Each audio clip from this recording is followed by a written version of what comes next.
nossos cultos de oração era assim. Ciclo de oração. Dava lugar e era coisa extraordinária, né? Estou feliz daqui essa noite, conhecendo um povo tão avivado e um povo que vai morar no céu junto comigo. Glória a Deus. Quero agradecer ao pastor e a pastora deste lugar. Muito obrigado por me receber. Também está me acompanhando a minha linda esposa, que está ali, dando meu Aleluia, glória a Deus. oração, para onde eu vou, ela vai. Glória a Nunca Deus. vem ela dizer assim, não, eu não vou, não. Para onde eu vou, ela vai junto comigo. Glória a Deus. Eu perguntei para a pastora, tem tempo? Ela disse, não, deixa Deus te usar. Deus colocou uma palavra no meu coração, que está em Atos dos Apóstolos. Atos dos Apóstolos, capítulo de número 16. Aleluia. E versículo de número 26. Atos dos Apóstolos, capítulo de número 16 e versículo de número 26. Sonoplastas, se quiser ouvir um fundo musical, aceito. Vou baixar.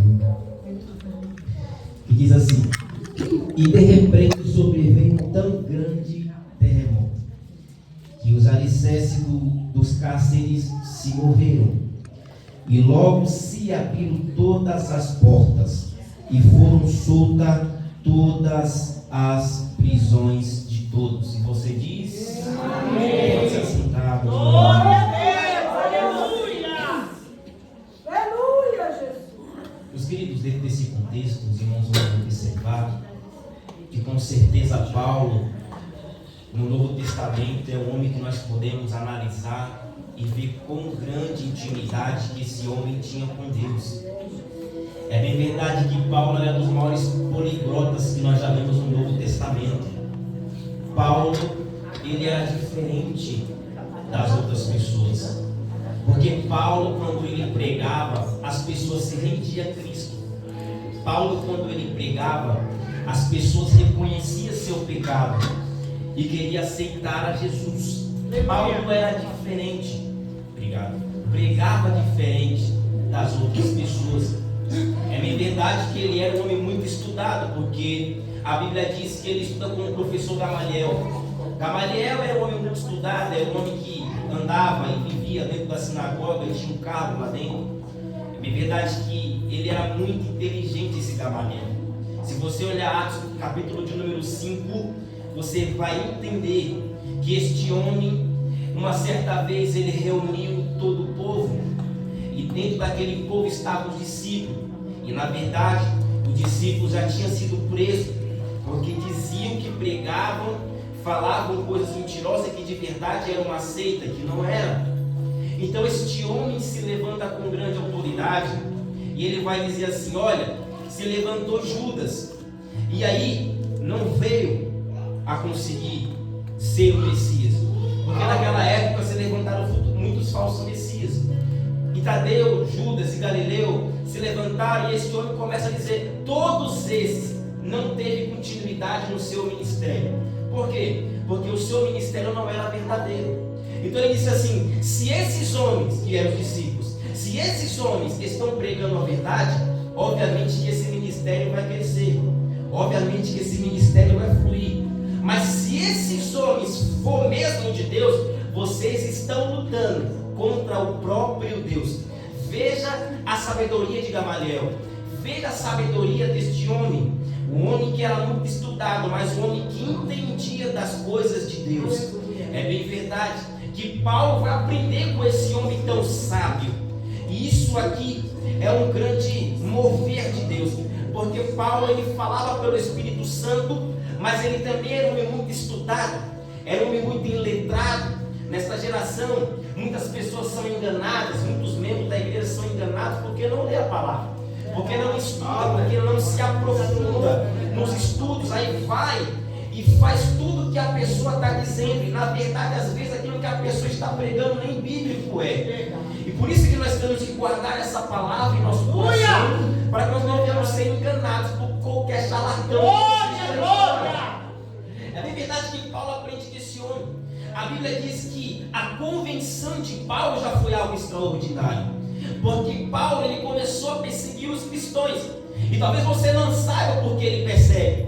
Então vamos analisar. É bem engraçado, por quê? Porque Paulo, ele aprendeu toda a vida a lei. Paulo toda a vida ele aprendeu a Torá. Então vem os discípulos pregando a graça redentora de Jesus. E Paulo em seu pensamento está dizendo: mas isso aí não pode ser verdade. Isso aí não é o que eu aprendi. A lei estava enraizada neste homem. Então ele vê os discípulos pregando essa graça redentora de Jesus Cristo e achava que era uma seita. É por isso que ele começa a perseguir os cristãos. É por isso que ele vai para cima dos cristãos com muita veemência. Mas é engraçado porque Deus vai aparecer para este homem. E sempre tem este momento. Se eu perguntar para alguém aqui, se alguém de vocês já teve uma experiência, todos irão levantar a mão, porque todos de nós já tivemos uma experiência com Deus. Aquele momento que Deus nos marca, aquele momento que Deus nos traz para perto dele, aquele momento que nós entendemos para que Ele nos chamou. Então, se você observar, ele está indo para o caminho de Damasco e o próprio Senhor apareceu para ele. A Bíblia diz que era uma luz tão forte, estava de dia, que tampou a luz do sol. Olha só para você ver como Jesus ele tem toda a glória e poder. A Bíblia diz que ele não conseguia olhar, ele tentava olhar. A Bíblia diz que ele ficou cego, com tanta luz que saía de Jesus, mais forte do que a luz do sol. A Bíblia vai dizer que ele cai, e ele diz: quem és tu, Senhor? E Jesus disse: Saulo, Saulo, por que tu me persegues? A pergunta que não quer calar é porque Paulo, ele não perseguia os cristãos, ele não perseguia Deus, ele perseguia os cristãos. Mas é bem verdade que Jesus disse: Saulo, Saulo, por que você me persegue? O que enfatiza-me a dizer que quando alguém te persegue, não está perseguindo somente a você, mas está perseguindo ao Deus Todo-Poderoso que está na sua vida. Jesus poderia ter dizido: por que você está seguindo o meu povo? Por que você está perseguindo aquele que eu amo? Por que você está perseguindo aquele que eu cuido? Mas ele diz: por que você está me perseguindo? Porque eu sei de uma coisa: quem persegue você, tua casa, tua família, não está apenas te perseguindo, mas está perseguindo o Senhor Todo-Poderoso que está na tua vida. Eu já vou começar a entregar essa palavra. Eu, o diabo não, mas a vitória já é tua em nome de Jesus. Eu vim pregar nesta noite a maior raiva do diabo é porque ele te persegue, mas você está aqui. A maior raiva do diabo é que ele diz: vou para ele, vou para ela, mas olha você aqui no culto de domingo, roda o piano, baixando no poder de Deus, porque quem Deus chamou, chamou, e quem Deus chamou para balançar capeta, para balançar demônio, pastora, que pare quando Deus quer operar. O ministério de Paulo foi marcado aqui. Diga comigo: o ministério de Paulo foi marcado aqui. Porque o próprio Deus, o próprio Jesus se apresentou para Paulo. Coisa linda quando ele se apresenta para nós. Coisa linda quando ele nos chama para uma obra extraordinária. Deus não me chamou para ficar no banco, não. Deus me chamou para uma obra extraordinária. Deus te chamou para uma obra extraordinária que talvez nem você saiba dessa obra. Mas Ele tem algo na tua vida, Ele tem algo na vida do teu filho, Ele tem algo na tua parentela, e que o diabo não vai acontecer.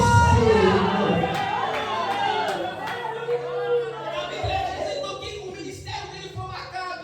No contexto que agora lemos em Atos capítulo de número 16, versículo de número 26, vai dizer que ele está em Troade e ele tem uma visão. Qual a visão? Que ele via o homem falar para ele: parte para a Macedônia. Eu não preciso dizer para ninguém que ele era um homem que ele ganhou a Ásia inteira, porque Paulo era o tipo de homem que chegava em qualquer ambiente e falava do nome de Jesus. Aleluia. Seja o ambiente que você estiver, entre, mas entre falando de Jesus. Aleluia. Vou para o novo emprego, fale de Jesus lá dentro.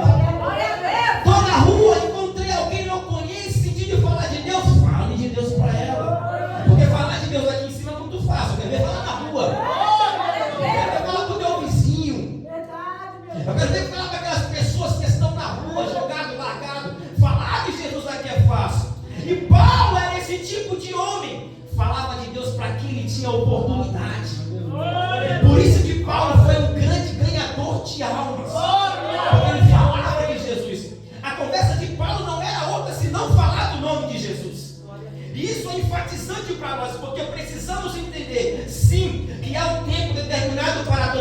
coisas, mas que a nossa boca venha sair o nome santo de Jesus. A Bíblia vai dizer que ele tem a visão e ele entendeu que era uma obra de Deus, porque esse homem era um homem espiritual. Ele entendeu que aquela visão era para ele partir para a Macedônia. E ele foi. Quando ele está partindo no meio do caminho, ele encontra uma mulher, uma microempresária, uma vendedora de púrpura, chamada por Lídia. Ele então, sabendo que aquela mulher não era cristã, começou a falar de Jesus. Como eu disse, ele falava de Jesus. Quando ele começou a falar de Jesus para essa mulher, a Bíblia diz que essa mulher se converteu. E não só ela se converteu, mas todas as suas amigas. Olha só. Como é bom falar de Jesus. Só quem já ganhou a alma sabe como é prazeroso. Então você precisa dar fruto. Você precisa falar do nome de Jesus. Você precisa falar que Ele é bom e o que Ele fez na tua vida. Pregador, não sei o que falar. Fala do que Ele fez na tua história. Lembra de onde Ele te arrancou e olha onde você está aqui hoje. Lembra como você era às vezes. Eu já ganhei alma. Sabe como eu já ganhei alma? Olhando para alguém dizendo assim: Jesus te ama. Só eu te amo. E a pessoa, sabe, se for orar e lágrimas, você fala: meu Deus, um só te ama. E a pessoa aceitar Jesus. Então fala de Jesus para onde você for, porque Paulo era assim. Então ele falou de Jesus, e aquela mulher aceitou Jesus. Mas a Bíblia diz que todo dia ele passava por um caminho, porque ele se hospedou na casa de Lídia. E por ele se hospedar na casa de Lídia, ele começou a fazer a obra de Deus, porque Paulo não ficava parado. Paulo ia para cá, ia para lá, ia para lá, ia para cá, e falava do nome de Jesus.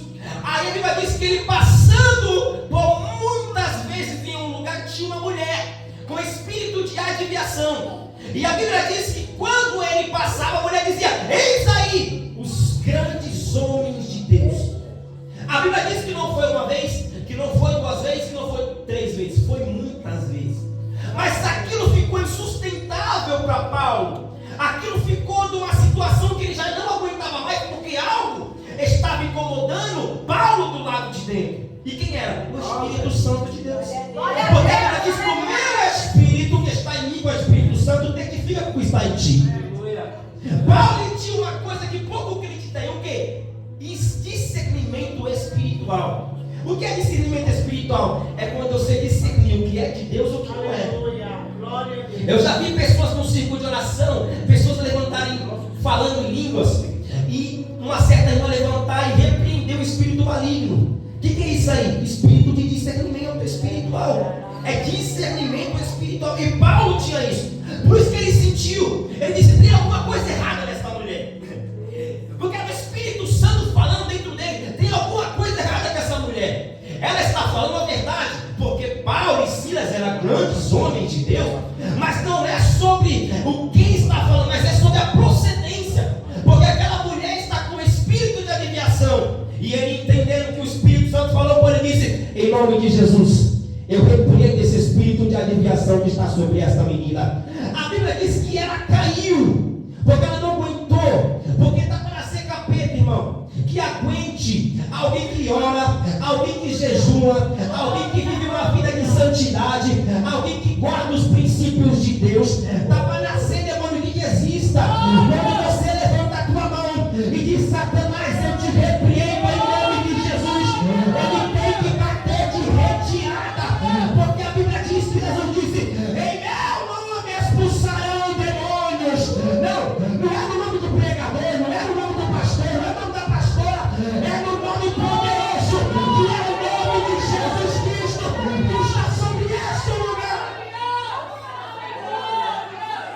Mas a Bíblia diz que eles sofreram, porque eles se posicionaram. Isso aqui é muito forte. Porque ele passou por muitas vezes e não fez nada, mas quando ele fez, se levantaram contra eles.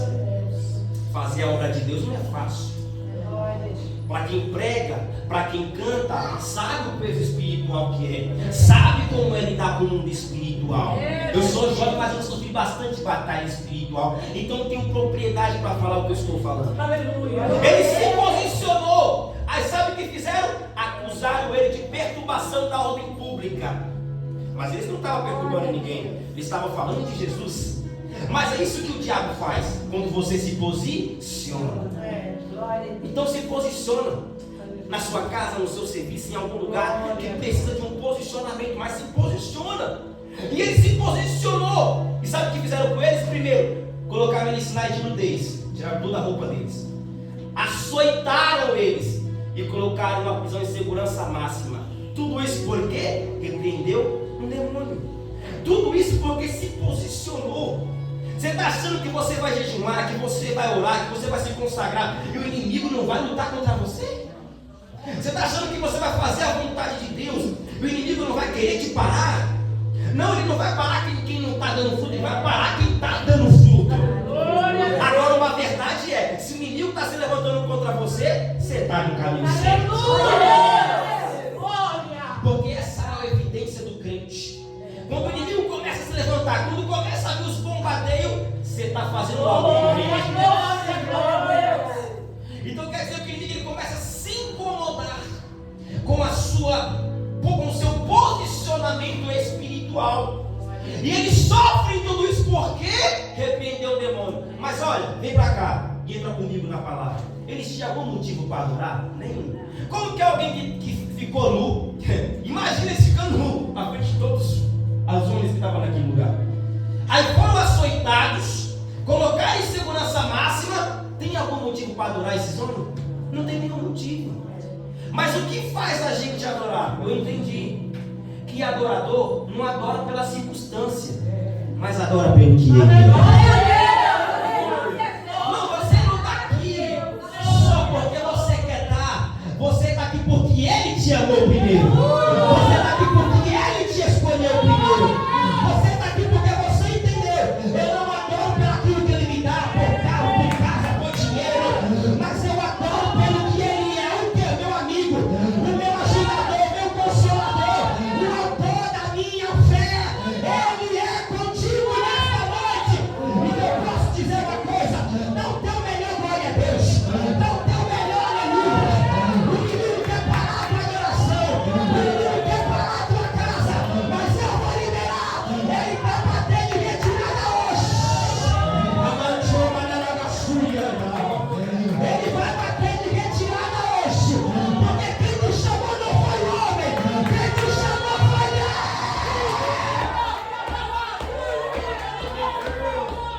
Não, eu vou dar lugar, pastora, eu vou dar lugar, porque Deus falou para mim, enquanto vocês adoram aqui, tá caindo Chucaveira, tá caindo Sapirita, tá caindo Maria Padilha, e pra nós, Deus está entrando na saúde lá dentro. Sabe qual é a raiva do inimigo? Sabe qual é a raiva de macumbeiro, pastor? Faz macumba para parar essa obra e não para. Faz macumba para parar vocês e não para. Porque o que te chamou foi Deus. Eles começam a dizer, pastor Silas, adora daí que eu canto daqui. Eles começam a adorar, pastora, começam a cantar. E a Bíblia diz no texto que nós lemos, e de repente, agora, sabe o que significa a palavra de repente? Algo que eu não esperava, pastora, mas aconteceu. Você quer me dizer? Vou pregar isso aqui. Talvez você veio para um culto como esse, não está esperando nada acontecer, mas eu tenho uma notícia: quando você chegar em casa, a bênção vai estar te esperando lá.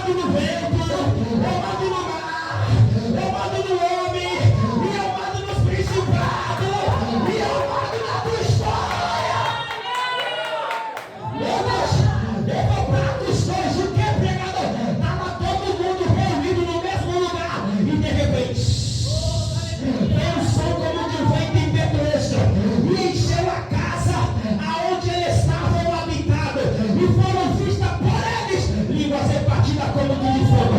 E todos foram cheios, todos foram cheios. Todos foram cheios. Eu vou para Atos dos Apóstolos, capítulo de número 12. A Bíblia diz, e de repente o quê? O anjo do Senhor entrou na prisão e disse, eu vou dar vitória para quem te vier. Eu vou dar vitória para quem te vier. E aí, não é amanhã, é hoje à noite na tua vitória. Mas vamos pro texto. De repente, os cárceres começaram a se mover. E sabe o que é interessante? Que a Bíblia diz que os alicerces. Ai, mas isso aqui é muito forte. Eu estou com a revelação de Deus aqui, mas é para quem crê. A Bíblia diz que os alicerces começaram a se mover. Mas quem entende de alicerce sabe. Esse lugar está firmado por um alicerce. E alicerce eu não vejo. Porque é na base, é na construção. Se o alicerce desse lugar aqui se mover, esse ambiente vem abaixo. É ou não é? Quando vem maremoto, quando vem essas coisas grandes, terremoto, você percebe que quando se mexe, vem para baixo. Porque primeiro o alicerce se moveu. Mas por que aqui não há cenário de destruição? Por que o alicerce se mexe, mas a cadeia não vem abaixo? Porque isso aqui não foi um terremoto comum. A Bíblia diz, foi um tão grande terremoto. E isso você precisa entender. Porque o terremoto da terra nada destrói, mas o terremoto de Deus não. Eu vou para Isaías, capítulo de número 6, versículo de número 1. Vai dizer, no ano que viu o rei Uzias sentar no suado sobre o trono, a orla dele coberta terra. Mas eu quero o versículo 4, que diz assim, e na voz do que clamava, os alicerces, os umbrais da porta começou a se mexer. Peraí, então ele está vendo a visão espiritual. Mas aquilo que era matéria na visão, aquilo que era matéria, ou seja, os umbrais da porta, meu Deus do céu, deixa eu cair. Os umbrais da porta começaram a se. Fala, começaram a se. Ele está vendo. Ele está vendo que é espiritual, só tem uma coisa que é material. Os umbrais da porta. Mas na voz de quem começou a se mexer? De voz de quem? De quem? Isso implica a dizer que esse terremoto que nós vimos ali não é um terremoto comum. É a voz de Deus entrando dentro daquela prisão. Dá licença, pastor, eu estou fora do lugar. Eu vim dizer para alguém, tão grande terremoto vai passar dentro da tua casa, vai mover a parede para cá, vai mover a parede para lá. Mas eu tenho uma notícia, Deus vai tirar a vitória esta noite. A lava cheia na camarada séria. Eu vim pregar esta noite. A voz de Deus vai entrar dentro da tua casa e vai organizar o que está bagunçado. Agora,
Eu já vou encerrar. Eu tenho que acabar. Eu vou para Atos dos Apóstolos, capítulo de número 27, que diz assim: e sobreveu uma tão grande tempestade, e os barcos começaram a se mexer. Eu nunca vi isso na minha vida. A tempestade era tão grande que o barco começou a se quebrar, pastor. Ah, meu Deus do céu. O barco começou a se quebrar aos poucos, mas a Bíblia diz que não aconteceu nada com Paulo. Sabe por quê? Vai se levantar a tempestade, vai se levantar, vento, vai se levantar. Mas quando Deus está contigo no barco, vai soprar, mas o barco não vai virar. O barco pode até quebrar, mas não vai virar. Porque Deus cuida da tua família, Deus cuida do que é teu. Quem te chamou, chamou. E a sua vida será extraordinária. Porque Deus tem para o teu ministério será extraordinário. Aleluia. Eu vou, pastora, para Atos dos Apóstolos, capítulo de número 28, para encerrar. A Bíblia diz que Paulo pregava a Deus e dizia aos deuses: o teu Deus não é mais poderoso que o meu Deus. Aleluia, isso aqui é muito forte. Ele dizia para os deuses deles: o teu Deus não é maior que o meu Deus. Enquanto ele pregava, veio a cobra, a víbora, e picou o calcanhar dele. Olha só o mistério, Deus, isso aqui é forte, pastor. Isso aqui é forte. Picou o calcanhar dele enquanto ele pregava. Só que eles começaram e disse: peraí, ele ainda não caiu. Passou 1 hora, passou 2 horas, passou 3 horas, passou 4 horas, foi passando as horas, 24 horas, e eles olhavam para Paulo e Paulo continuava pregando. Eu vim dizer: sabe o Deus que você serve? O Deus que se responsabiliza. A Bíblia diz que a cobra veio, picou ele, mas ele continuava pregando. O veneno da cobra não atingiu ele. Sabe o que eu quero dizer? Deixa as cobras falar, deixa as cobras falar, deixa as cobras falar. Quem te chamou para mim, vai pegando, Deus não está no meio de pandemia, Deus não está no meio de conversa fiada, Deus está com treinador.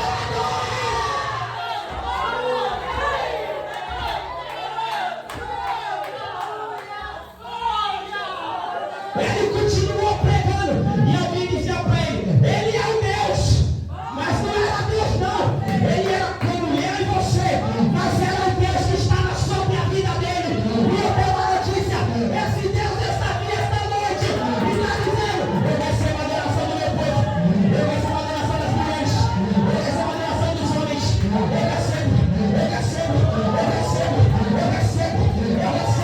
vou continuar fazendo agora, eu recebo, venha de mim eu sei, venha dele eu sei, venha de mim eu sei.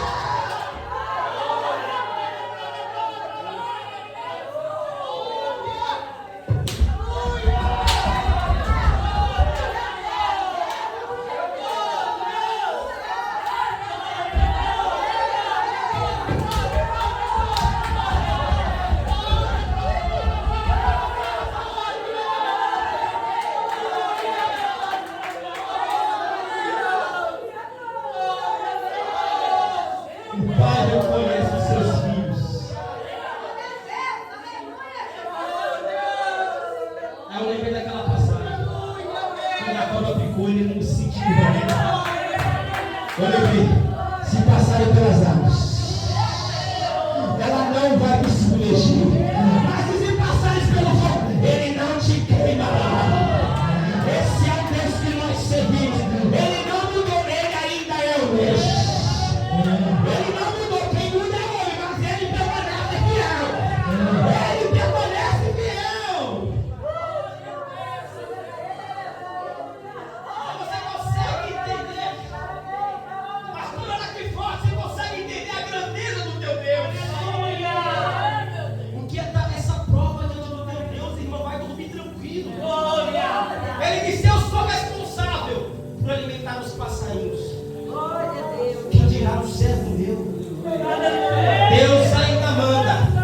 corpo para